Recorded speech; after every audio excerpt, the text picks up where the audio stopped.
For Daisy and the Vicar. Love that gasp from Katie. For Daisy and the Vicar, both of you look up and you see that it looks like the room is being put back together by a member of the staff here.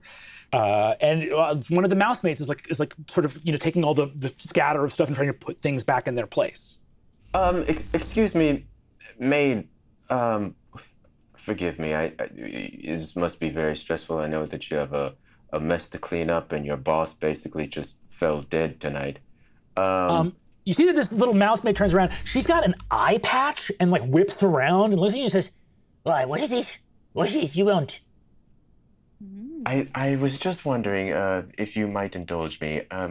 Would you happen to know where there was a bust here earlier of the Barcus Aurelius, and it seems to be no longer here. Would you happen to know where it was placed? The bust was probably not here around here because it's not from this room, Everything plays in a proper place. Oh, I understand. Yes, I agree. Everything in its proper place. Order is next to godliness, is next to cleanliness. What room is the natural home for this statue that I'm looking for? Library. Library. So Library. So sweet. Got it. Say it again for me. Library. I love this. They just shouted at you. Thank you so much for your time. I'm so sorry to disturb you. Terribly sorry. Bus going all around every which way. It's not all right because everything has a place in the house. So. Your accent is simply beautiful. Giroffi, you're cheeky. Cheek? I am known for a bit of cheek, yes. How much cheek would you like? Oh. From the looks of things, it looks like you have quite a bit to offer. Ooh. Daisy, She gives in a good way. I meant that as a compliment. Give me an insight check real quick. and I want to let you know, Daisy rolls her eyes fully all the way around in her head. 15. 15. 16. 16. Oh, yes. There you go. She gives you a look that basically amounts, you can tell, well, on a 16, either she wants to fight you or she's looking at you like, let's get out of here right now. It's, take your pick. My dear, either way, I haven't the time, but good evening to you. All right, offer still stands. So she goes back to dusting. Offer to what? Wait, offer you? Exactly. Only the kill ya, fuck ya. Offer still stands. Just go find me in the library. Let's see how the night goes. We'll see which one I need. Daisy does one of these. Oh, what? Do you want it yourself? No! You kidding me? No. Oh, no. The food was bad enough. I don't need to cap it off with something worse. Incredible. Daisy and Vicar, what do you guys do now? Out of the room, you've had your revelation as well. It's up to you whether you want to reveal it or not. Is there anyone else in this room? Let's see. So Sylvester and Dr. Magpie leave? Mm-hmm. Yes. Okay. Who's Rosalind Crumb? That's the maid. That's the maid. The library woman? Library. Okay. Now, Ms. Crumb. Hi. Hi. Now let me ask you. Does anybody dig here into this desk? Dig in the desk. No, you got your drawers in there for what you take out. Yes, that is what drawers do, honey. Now, but I'm asking you, does anybody but the squire get their little paws into this desk? Not for opening the drawers or anything like that, because they go in there for private business. But it's a bit a little cheeky to go around snooping, baby. I'm sorry, I have to stick my head back in just one more time. Oh, mama. Okay, goodbye. Why are you asking about your drawers or your desk? Well, I'm just saying, I did a little poking around in there, and I thought I saw something a little strange, and I was just wondering if anybody else besides him would have reason to go into his desk or knows, or has dug into his desk before, or maybe did before the murder occurred. Hey, some people come around, call you quarter or whatever, look for the elevator, come around to fix or whatever. You're saying people that come around to fix the elevator? Sorry, it's so hard. I just get entranced by your accent, so sometimes I get distracted. Repeat yourself.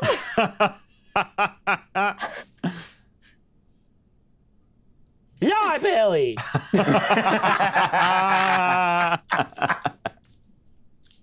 Yes, library. I agree. I couldn't agree more. But you said something about people going around to fix the elevator. What was that? For a friend to come in because other people from Squire Bedford to come in to talk about people, for friends, for experts. Go ahead and give me a persuasion check, Daisy.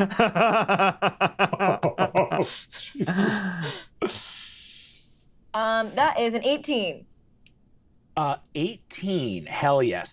You see, she looks up and says, Come and think of it, there was some people come out, little bit of a Donnybrook kerfuffle because some experts showed up for the fixed elevator, but it was then the Squire was in London town, and normally the Squire don't ask for the elevator to come around where the experts come by when he's not at Long Hall.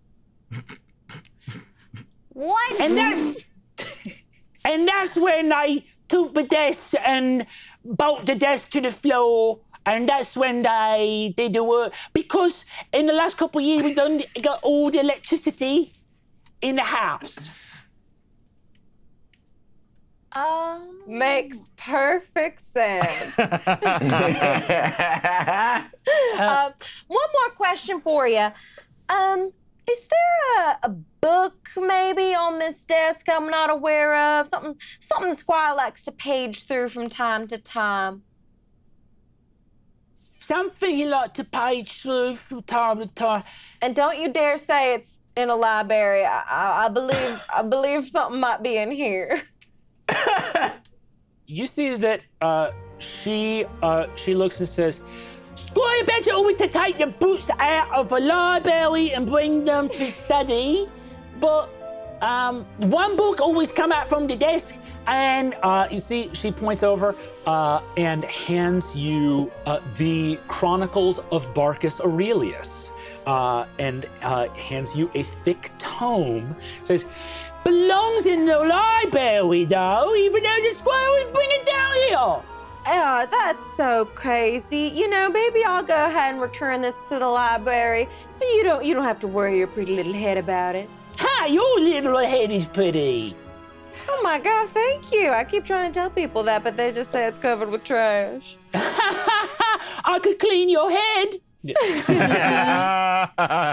Oh, I would simply love to have you clean my head. Let's get that set up for tomorrow. How about that? You want to do it right now? You want to clean my head? Offer still stands. How about I'll check back in 1 hour with you, and I'll get my head cleaned, all nice and clean. I'm going to put this in the library. I thought I saw something real dirty outside of this room, some nasty stuff. You saw the vicar, he sprayed blood all over the place. I'm thinking maybe the guests will be upset by that if you want to go ahead and clean the hallway. Yeah, you want to see something dirty inside this room? What?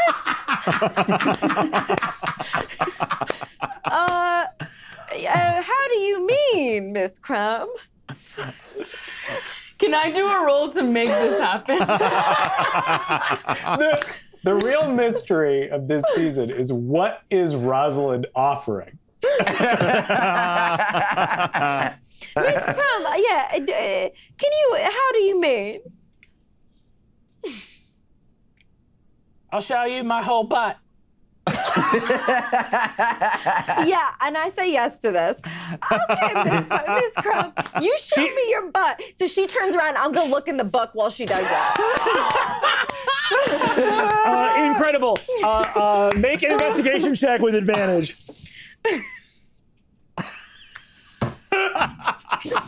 Okay, 25 for the first one. 25. Yeah, 21 for the second. 25. In what has to be the least sexual series of movements you've ever seen, Rosalind turns around, bends over, her entire maid outfit falls in like a like it's so long, but she bends over the waist. She bends over the waist so hard that her torso and head are now upside down, so that she would be like looking through her ankles. But because of the way her dress is, it falls down around her head, so she is now completely curtained off from like the dress is falling. See the roll 20 screen, by the way? It's just an extreme. Kudos to Carlos. Incredible. So I Oh do my thumb through the God. book. I take a quick peek and go, oh, okay. At her ass. So while this maid shows you again, I can't describe how wildly unsexual this act is. It is as dry as a bone, fully like someone at a physical, and there's just a dead body of Squire Badger a mere 3 feet away.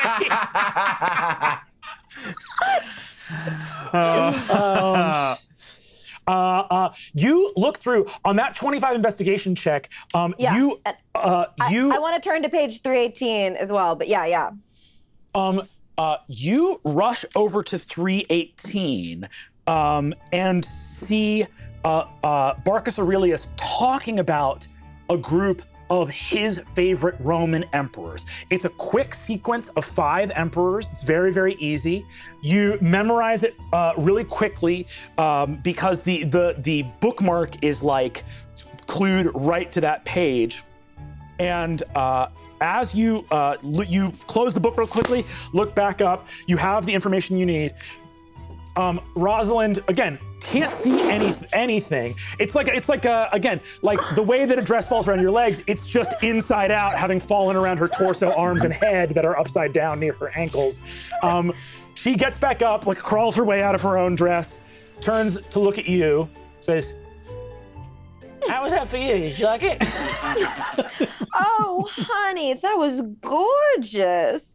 You simply have to share your cleaning routine. That was really nice. Cleaning routine. she walks over to you, and you see that she reaches up. You're not as big as like the badgers and other animals like that. You're a little bit taller than this mouse. She reaches up, sort of caresses and pinches your cheek, and goes, I remember you always. and then walks out of the door. And Daisy walks gets out- a little shiver in her spine. Is Daisy finally over Sylvester? What is going on? She showed someone her whole ass and then went, I'll never forget you.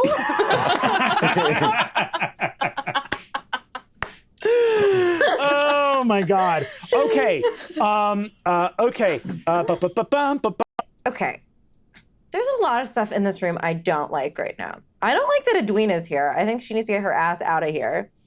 Mm-hmm. Rosalind can stay. And I don't like that Constance is here. Mm-hmm. I want to try to create some sort of situation where Edwina and Constance would both need to leave so I can talk to Mrs. McCabbage by myself. Okay, awesome. Ooh, What? have Rosalind show her asshole again. That's a great idea. Oh, that's a great Thank idea. you. That's a very good idea. Do you I'm think that's what smart. I should do? I Okay. do think that's what you should do. Okay. Oh, you know what would cheer you up? Perfect. I love that. Mrs. McCabbage. Sorry. You're doing good work. I love that you don't even have to roll for like persuasion or anything for this. Mrs. McCabbage, I do understand. That sounds frightening.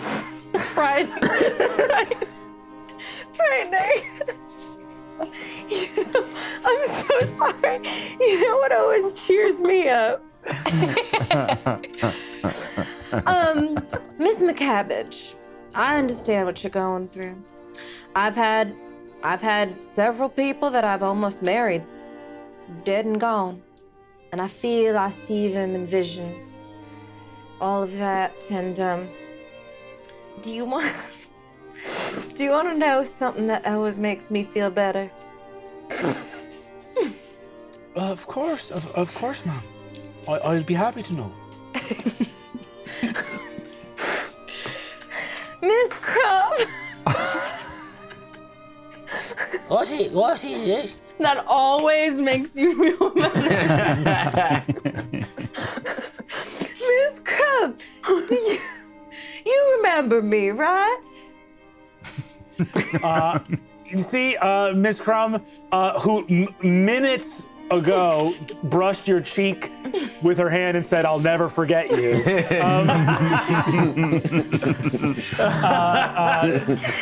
Nods in the affirmative. I don't remember that. Sorry. Now, do you remember what we were talking about? Because Miss McCabbage has had quite an evening, and I do think that she could use a little cheering up, the way you cheered me up a little earlier. You see that she raises an eyebrow suggestively, smiles, walks over into the middle of the group of you and goes, "Library!"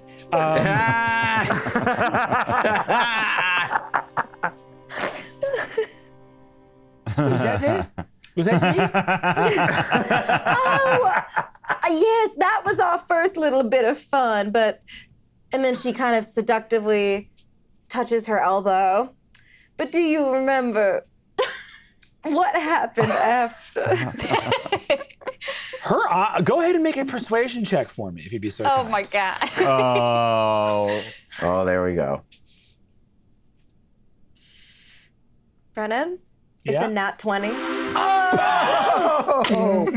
Show that hole. Show that hole. Chance. I took a picture. And I have a 4 plus 4, so it's a 24. Reagan, how is it on the most bullshit moves? This isn't bullshit. Only on the most bullshit moves. No, this is a good idea that Gangi gave me through the ether. It is a good idea. Incredible. This is me being myself. You see, she goes, Oh, all right, yeah. I've only ever shown it to people I'm in love with, but okay. And you see that again, she turns around, just sort of flops over, like she's almost like she's stretching, like touching her toes, just flops over. Again, she's covered in fur. Lots of animals in this world don't wear pants. Like Professor Shellcrest is a snail. They couldn't wear any pants. Like there's lots of characters that don't wear pants. So there's nothing inherent. It's like, again, I want to underline, there's nothing. This isn't something that some animals do that's sexual. Ms. Crumb is just very wrong about what sexual things are and aren't. Yes. So just flops over, dress comes down, shows her whole butt, and you see that Lady Brockhollow says, "Ms. Crumb, you're fired." On a nat 20, she says she's fired. She's not entranced for a second. Ms. Crumb stands up from saying that and says, If I'm fired, then it's allowed to steal. and runs out of the room. And Lady Brockhollow says, that's not based on your employment here, and runs out of the room after her, leaving you alone with Mrs. McCabbage in the drawing room. And Edwina leaves too, or is that bitch in here? Oh no, Edwina leaves as well. Okay, She, cool. she leaves when she tells that Rosalind's about to show her whole butt. Now, Miss McCabbage, that made you feel better, right? People take all their clothes off to poop. Maybe Miss Crumb does, but There's, sometimes it makes it so you can relax a little more. It's not, we don't need to worry too much about it. We all know that Rosalind Crumb takes all her clothes off to poop, and then refuses to wipe for superstitious reasons, and takes a full bath after every poop. Takes a 45-minute bath every poop. That sounds nice. That sounds nice. That's the way to live. Daisy, you are first to act. Buckster has just told you, 3 o'clock. It's a position, not a time. What do you do? Rosalind, come out here. Do your thing. Everyone look at my whole butt! And you see that she flashes her whole butt. You all have advantage on, you run. Everyone has,